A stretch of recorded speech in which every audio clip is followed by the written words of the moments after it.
life.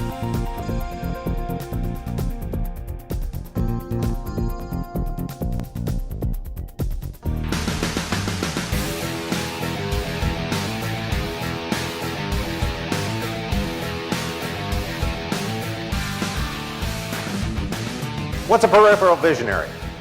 You know what a peripheral visionary is? A person who thinks way outside of your industry to find new revenue streams because they are out there. That's what our team does. We find other revenue streams for organizations. Now, how do we do it?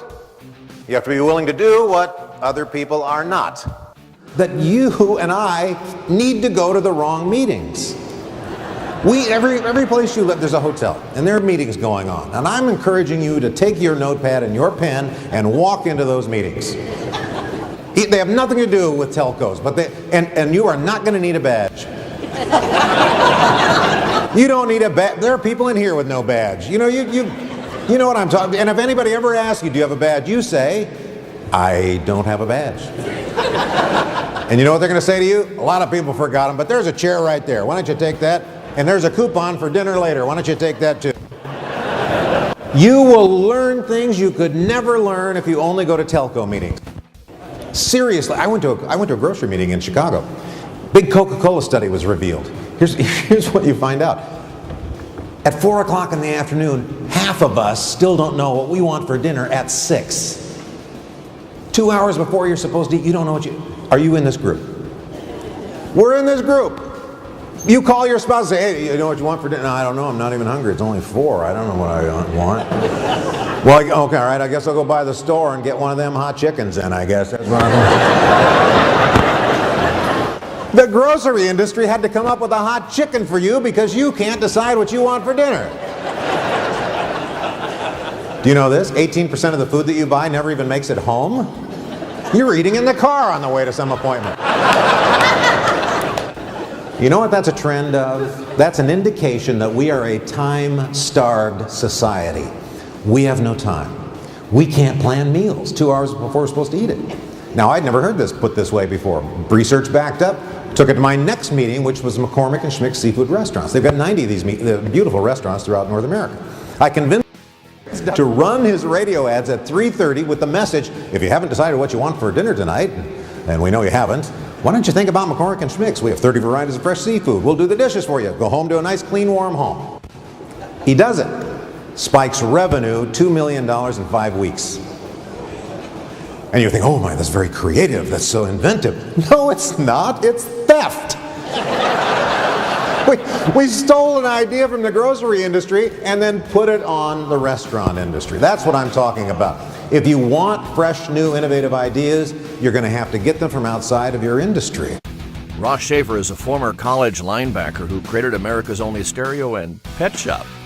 His humorous approach propelled him into becoming a headlining stand-up comedian and eventually an Emmy Award-winning network television host. But in 1994, Ross shifted his energies into producing 14 human resource training films and writing several best-selling business books on accountability, customer experience, and business relevance. A lot of organizations go down because they didn't realize they even had a blind spot.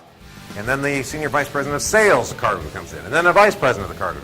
So there's 6 of us finally in this meeting. And they tell me we need to fill the bellies of 5,000 narrow aircraft. Well, we have some warehouses there at the airport, and we need to behave in kind of like the way that the express people do. I said, have you thought about maybe partnering with Amazon?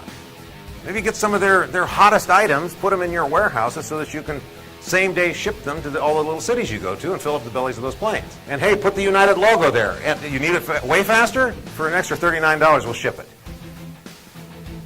They took that idea, they said, you know, this is $1 billion idea. If we just ship one more pet a day on each of our flights, we make $1 billion. And before I left the meeting, they had already contacted eBay and Amazon. Will I get a taste of that? No.